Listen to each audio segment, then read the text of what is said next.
with Jeanene Dal Porto with Dal Porto Livestock, and Jeanene has been a family friend and honestly like my second mom when we were showing. So I'm super excited to talk to you today and hopefully maybe get a little bit of a sneak peek too about their operation. So I guess first, let's just kind of start by you telling us a little bit about you and your family and how you guys kind of started on this journey and got into cows. Okay, well, let's see. I'm Jeanene Dal Porto. We live in Oakley, California. My husband is a fourth generation cattle rancher, so came very natural to him, falls right into place, took it over family business. I grew up just showing local 4-H FFA and a few jackpot shows. So I had a little bit of knowledge of it. So it wasn't like I came into this thing cold turkey. Right. But obviously, if you're going to marry a cattle rancher, you better get on board, or else you're not going to have anything in common, and you're going to kind of be won't last very long. Yeah, it's not gonna, you got to stay with it. So we got married and just kind of started learning the tricks of the trade, so to speak. You know, going out and checking cows, learning pedigrees, trying to get involved with the association as far as the data and the information so that I could become knowledgeable in what we do. Right. We're getting ready to have our 29th annual bull sale this year. We're seed stock producers. We have that in conjunction with Rancho Casino, David and Carol Medeiros, and we host that at their ranch in Denair, California. This year's going to be our 29th sale. We're going to actually offer some females this year, so it's going to be quite different. Some of our performance females. Awesome. So that's going to be different. We also hold a online show heifer sale. We have 3 children, brought them up showing 4-H FFA, traveled all over at national level shows. So we've kind of carried on that tradition now as far as selling show heifers throughout the United States. So that's kind of where we're at today. Like I said, we're seed stock producers. We feed our own cattle at Beller Feedlot in Nebraska. We're involved in the Certified Angus Beef program. And in short, we have lots of Angus cattle, and it's a great way to live and a great way to bring up your family. Absolutely. So, and I kind of to give a little bit of background on how we know each other too, a little bit. I wanted to touch on that. Yeah, okay. So, funny thing is I actually went to school in the same area as Allie's dad, Darren. He was involved in FFA, I was involved in FFA, and that's how we hooked up. And Robin, Allie's mom, and her sisters all babysat our older children. Right. So it's kind of a small little world, and how we all got together, and we have kind of been friends ever since. And like Allie said, watched her grow up, watched Braden grow up, and they kind of have just stayed friends from there. And so it's nice being in this community of the Angus world, the cattle business. You're not friends, you're family. Right. And that's kind of the blessing of the cattle business. Absolutely. Everybody's family. Yep. And that's what, so I driving in today, I was thinking about the first time we ever came out here. I remember my dad saying, hey, do you remember Dave Dal Porto? And I was like, yeah. And he said, well, his son wants to show cattle, so we're going to go out there. They've got some Angus heifers, and we're going to show him how to show cattle or something like that. So I vividly remember driving in the driveway out here at the ranch, and Dawson was like 4 feet tall. Yep. And we were good friends ever since that. Traveled with them all over the country showing. And exactly. The Dal Portos were definitely much more successful in the Angus side of things than we ever were. You guys have national champions, and the quality of y'all's cattle is outstanding. Well, thank you. I think we strive for that, just like everybody does. You guys went more into the Hereford side of it and the crossbred side of it. Yet everybody just tries to fit in what's going to be best for their family and suitable for their family, because there is great sides all the way around. Yep. Just do what's best for your family.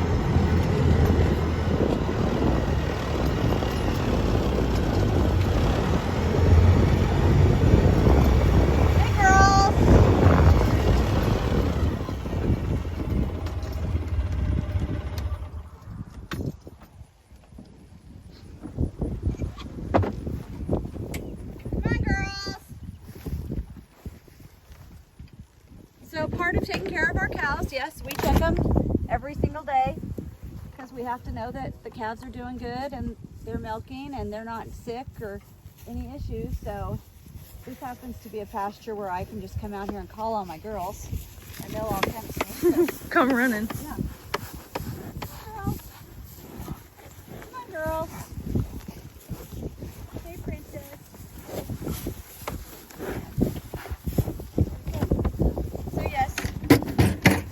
old bull behind you walking up, but you are in these two. Breeding season right now.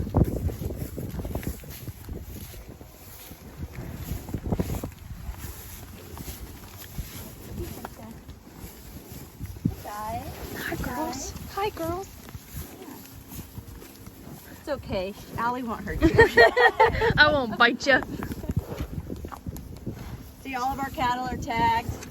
We keep tags in their ears that just tells us anything we need to know about them at any given time. I can look that number up and find out who their dam is, their sire is, their bred, any of the DNA information that I need to know.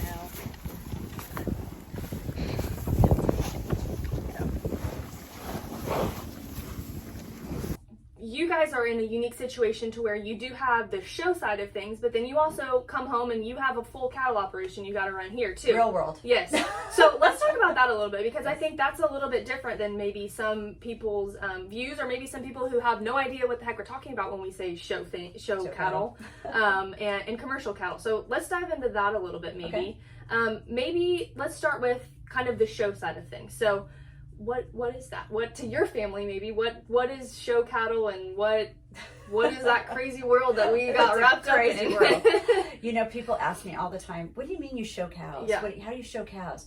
The best way that I can describe to somebody that doesn't show cows or that's not involved in it is everybody knows what the AKC is. Mm-hmm. Everybody watches the dog shows. Yep. And on Thanksgiving morning. Right. You know, the American Kennel Club National Championship Dog Show. Exact same thing for cattle. Yep.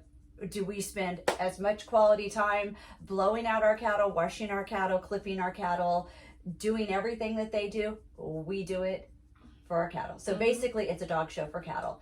You go there for structure, conformation, appearance, phenotype. There's now a genotype show where, you know, you can go off of EPDs, but that is the best way to describe a cattle show. Yeah. And on the plus side, it's teaching our children responsibility. Mm-hmm. Dedication, responsibility. Those, you know, we always taught Dawson, if those cattle aren't fed, you don't get to eat. The cattle come first. They can't take care of themselves. Right.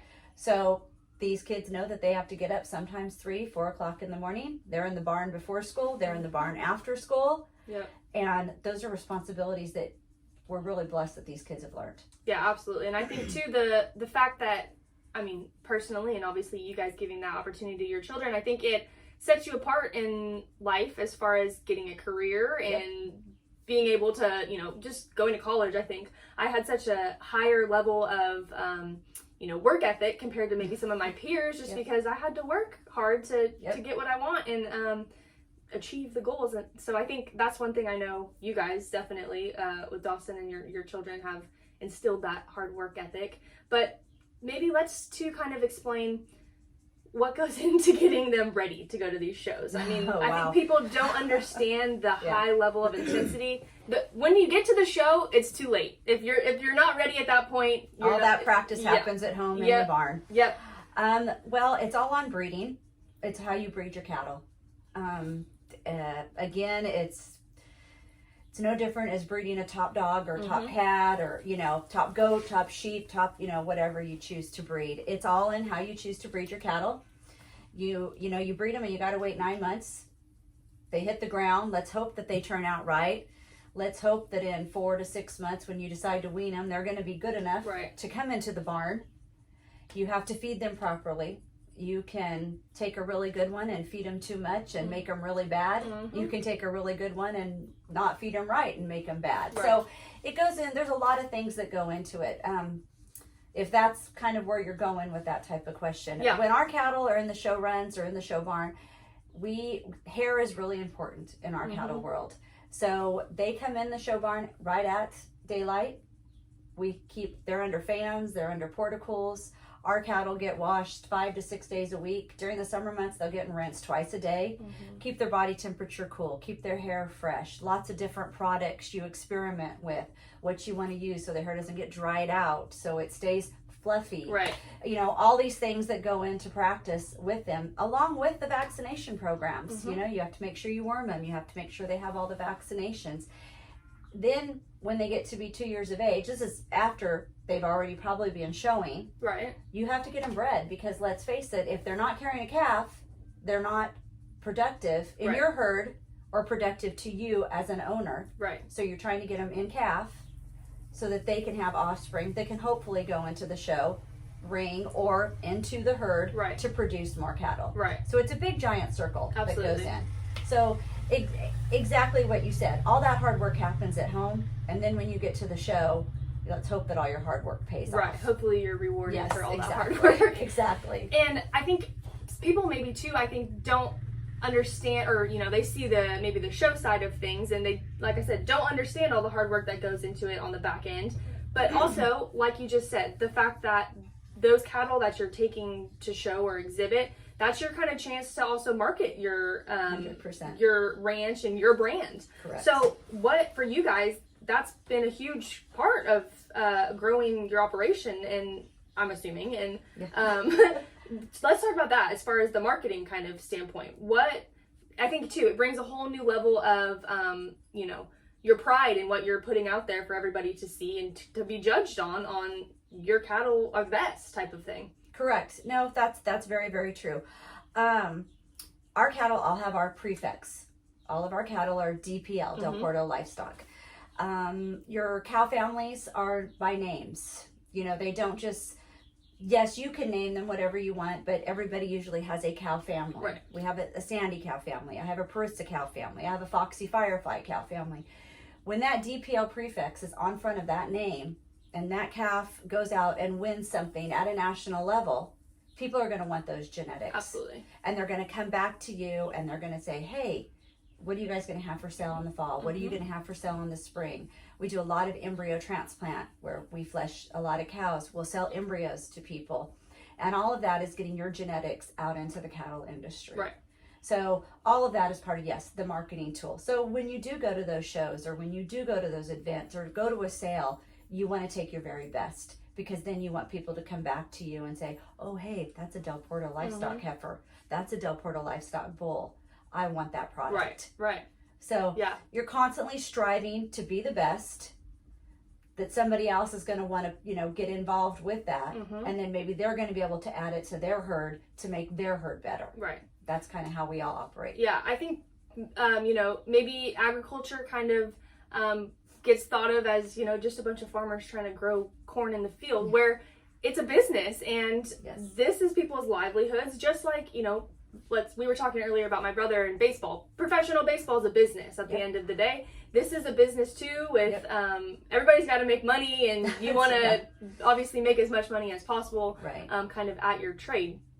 But touching on that, let's go to the commercial side of things. So you have obviously your show string. Commercial side of things, how are those cattle used? We are very fortunate to have a performance herd and a commercial herd. We breed all of our commercial herd to our registered Angus bulls. Okay. Our commercial herd, we feed, and we always keep an interest and ownership in our commercial herd calves. They go into the food chain. Okay. We're involved in certified Angus beef. Certified Angus beef, as we all know, it's the best product available in the industry. Right. You have to have certain specs. There's 10 specs, marbling specs. They have to be 51% black hided. They have to grade out to be able to go into the certified Angus beef program. That's why we feed to our registered Angus bulls, to our commercial herd, so that we can follow those calves through from the moment they hit the ground to the moment they're hanging on the rail, to feeding the world. Right. And so that's why it's very, very important, and we can keep those records and we get that data back all the time at how our cattle are performing. And it's a good way to know, hey, we did this, maybe you tweak something, how did this turn out on the other end? Or maybe we did it and it didn't turn out so good, maybe we need to change things around. So certified Angus beef is I personally think it's a prestigious program to be involved in, and have your cattle be recognized by that, and then in turn you get a better premium as far as being filed under that program as well. Correct. So for you guys getting involved in that, has that changed your operation in a huge way, or? Tremendously. Yeah, tremendously. Our kill data on our last kill that we just did, we had 98% kill of certified Angus beef. Wow. That's huge. That's huge. That's a big deal. Yep. So it just really brings it out. into perspective that what we're doing and having our bull sale and our bulls that we're using on our commercial herd and on our customers that are now able to sell to certified Angus beef, they're a prime product that other feedlots are wanting to buy that feed certified Angus beef, because they know that those genetics are going to be able to grade out to be able to meet the specs to go into the certified Angus beef program. Yep. So, I mean, just like Jeanene kind of mentioned a few moments ago about the circle, there you go. Yeah. Again, the circle, not only in your own ranch and operation, but to other society. Producers it's as life. Well. It's and it's worldwide. I mean, certified Angus beef is all over the world. It's not just in the United States. Right. So for consumers too, that, you know, maybe think, I mean, there's a lot of negative stigmas obviously towards producers, but if you maybe are a consumer that are watching this or listening to this and you don't know about where your food comes from, here you go. This is where your certified Angus beef is coming from. One of the many producers that is helping to put that steak on your table or whatever it may be. But you know, the work that goes into it is not just, you know, throwing some hay in a field. No, and unfortunately, that is public knowledge. If anybody ever asked me, what could I change in the industry? Public knowledge. Public knowledge, period. Right. Over and over. Public knowledge. But because if you come to our ranch, people think we abuse our animals. Right. We don't take care of them. You just throw hay to them. You don't care. No. It's 24/7. Right. 365 days. Yep. I feed on Christmas morning. Yep. I feed on Thanksgiving morning, Easter morning. I don't have days off, and it's okay. Yeah. I'm not complaining. Right. That's not what I'm saying. But my cattle, they're what feed me. They're what feed my family, put my children through school, and I hope to carry on that. Right. So that is important to us. We are there if a heifer needs help birthing, if a bull gets in trouble, if they get down in a hole. We're there for them. Right. We are there to serve them. Yep. They aren't here to serve us. Yep. I probably know more about the DNA on all of my cattle at any given time than I do on all three of my children. Right. And that's a given. Yep. I mean, I turn in their birth weights, I turn in their weaning weights, I turn in their yearling weights, I turn in data all the time that I need to know. So yes, I care about my animals.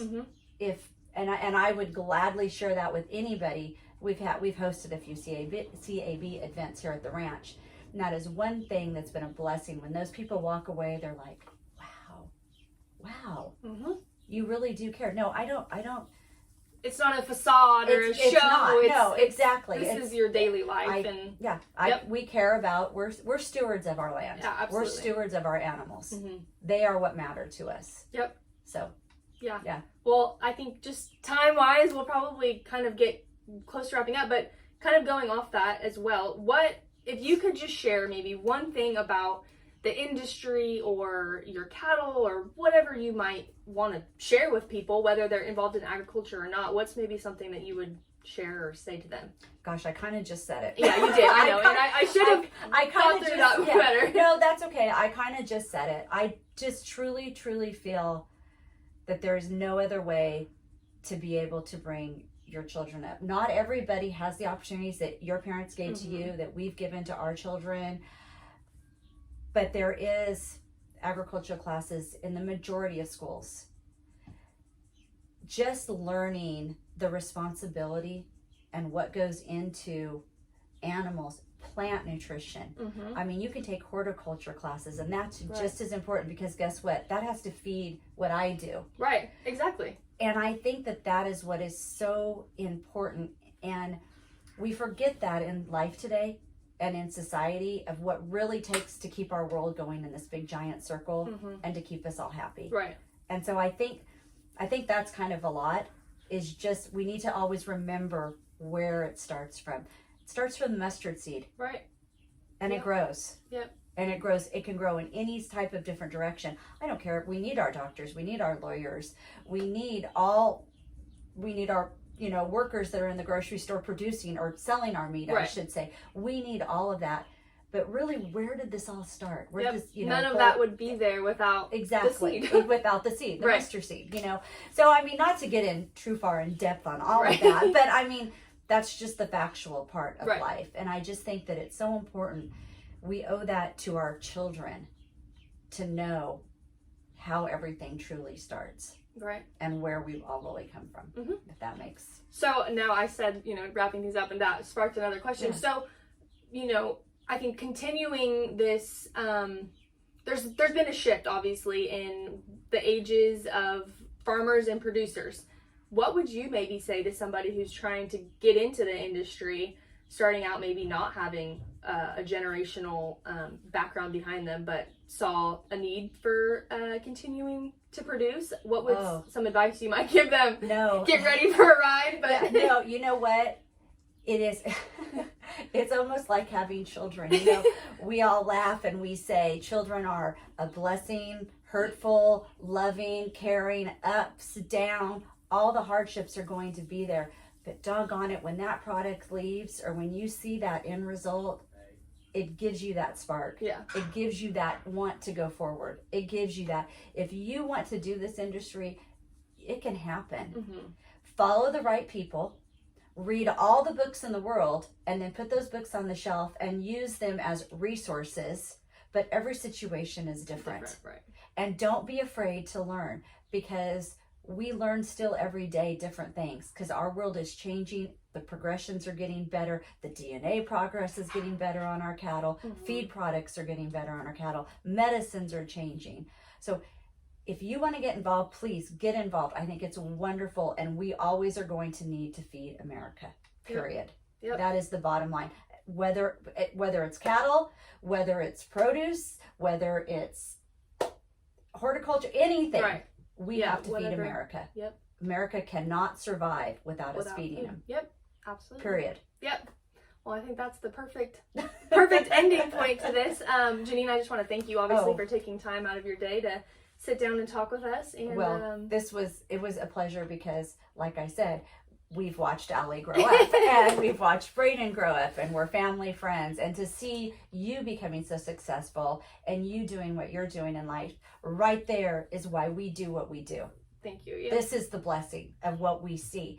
All of the hard work, all of the time, all of the effort, all of the discipline. Yep. And you're a living part of what we want to happen. Yep. And we're seeing our younger generation. Yeah. And hoping to continue that through this platform and just sharing our information that people just don't understand or know about. And that's great. And that's what we need. We need younger people your age to put it out there, to see it, and that know what they're talking about. Yep. That's huge. Yep. So thank you for doing what you're doing and keeping up the great work. Thank you. Yeah. So if you are watching this, I hope you enjoyed it and got some good information about it. And we'll check in with y'all later. Thanks so much. Thank you. Thank you, Allie. I appreciate it.